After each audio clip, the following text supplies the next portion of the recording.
ሰላም ውድ ቤተሰቦቼ እንደምን አላችሁ? እንደምን ቆያችሁ?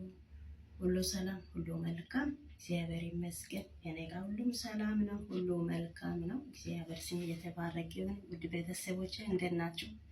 አላችሁ? ካለ አለው በሉ። እግዚአብሔር ይመስገን። እኔ ጋር ሁሉም ሰላም ነው፣ ሁሉ መልካም ነው። ጌታ ስም ይባረክ።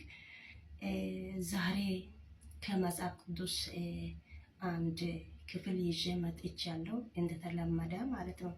ከዚህ በፊትም ብያለሁ።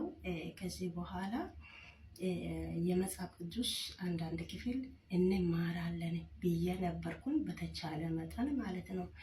ከዚህ በፊትም ብያለሁ። እናንተ ከኔ የበለጠ ትረዳላችሁ፣ ታውቁታላችሁ ብዬ ነግሬያለሁ። እንደዛውም ዛሬ ደግሞ አንድ የእግዚአብሔር ቃል ክፍል ይዤ መጥቻለሁ። ከእናንተ ጋር እግዚአብሔር ቃልን እንሰማለን። በተቻለ መጠን ትራንስሌሽንም እናደርጋለን። ለእኛ ያልገባነው ነገር ካለ እግዚአብሔር የቋንቋ ባለቤት እግዚአብሔር ስለሆነ ችግር የለም፣ አንጨናነቅም። እግዚአብሔር ከኛ ጋር ነው። ሁላ ጨዋታ ብቻ፣ ጭፈራ ብቻ፣ ቀልድ ብቻ ጥሩ አይደለም። አንዳንዴ ከእግዚአብሔር ቃል መማር ስላለብኝ ዛሬ እግዚአብሔር ቃልን ይዤ መጥቻለሁ። እግዚአብሔር ይመስገን። ጤና ሰጥቶኝ፣ ፍቅር ሰጥቶኝ፣ ሳይሞት እኛ ሳልሞት በህይወት ኖረን እሱን ለማመስገን ያበቃኝ አምላካችን ስም የተባረከ ይሁን። ውድ ቤተሰቦቼ እግዚአብሔር አምላክ ስም የተባረከ ይሁን። እንኳን ሰላም ሆናችሁ። እግዚአብሔር አምላክ እንኳን በሰላም ጠበቃችሁ። እግዚአብሔር ይመስገን። ለሁሉም ነገር እግዚአብሔር ይመስገን እንላለን። ሌላ ነገር ምን ማለት አንችልም። የሚችለው ነገር ብቻ እግዚአብሔርን ማመስገን ነው። በመጥፎ ነገርም በጥሩ ነገርም እግዚአብሔርን ማመስገን ነው። በቃ ሌላ ነገር ለኛ የለም። ዛሬ እንዲህ የሚል ከመጽሐፍ ቅዱስ ክፍል ይዤ የመጣሁት ወደ ቆላስይስ ምዕራፍ 1 ከቁጥር 1 እስከ 6 ያለው ቆላስይስ ምዕራፍ 1 ከቁጥር 1 እስከ 6 ያለው አነባለሁ። እናንተ ከኔ ጋር ማንበብ ትችላላችሁ። መጽሐፍ የያዛችሁትን ሁላችሁ ማንበብ ትችላላችሁ። መጀመሪያ ብያለሁ፣ የቋንቋ ባለቤት እግዚአብሔር ስለሆነ አትጨናነቁ። ምን ማለት ነው? ለእናንተ ግራ የገባ ነገር ካለ ጠይቁ። በተቻለ መጠን ትራንስሌሽን አደርጋለሁ። የእግዚአብሔር ቃል አነባለሁ በጌታ ስም። እንዲህ ይላል። ወደ ቆላስይስ ሰዎች ምዕራፍ 1 ከቁጥር 1 እስከ 6 እንዲህ ይላል። በእግዚአብሔር ፍቃድ የኢየሱስ ክርስቶስ ሐዋርያ የሆነው ጳውሎስ ጢሞቴዎስም ወንድሙ በቆላስይስ ለሚኖሩ ቅዱሳንና በክርስቶስ ለታመኑ ወንድሞች ከእግዚአብሔር ከአባታችን ከጌታም ከኢየሱስ ክርስቶስ ጸጋና ሰላም ለእናንተ ይሁን አለው። ቀጥሎም እንዲህ ይላል ቁጥር 2 በቆላስይስ ለሚኖሩ ቅዱሳንና በክርስቶስ ለታመኑ ወንድሞች ከእግዚአብሔር ከአባታችን ከጌታም ከኢየሱስ ክርስቶስ ጸጋና ሰላም ለእናንተ ይሁን አለው። ቀጥሎም እንዲህ ይላል ስለ እናንተ ስንጸልይ በሰማይ የተዘጋጀላቸው ተስፋ የተነሳ በክርስቶስ ኢየሱስ ሳለ እምነታችሁ ለቅዱሳንም ሁሉ ስላላችሁ ፍቅር ሰምተን የጌታችን የኢየሱስ ክርስቶስ አባት እግዚአብሔርን ሁሉ ጊዜ እናመሰግናለን። ስለዚህም ተስፋ በወንጌል የእምነት ቃል አስቀድማችሁ ሰማችሁ።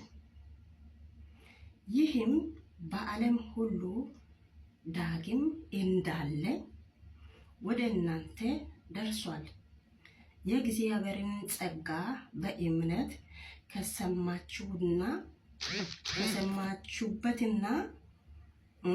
ከሰማችሁበትና ካወቃችሁ ከሰማችሁበት ቀን ጀምሮ በእናንተ ዳግም እንዳለ እንዲሁም በዓለም ፍሬ ያፈራል ያድጋል ይላል። ያፈራል ያድጋል።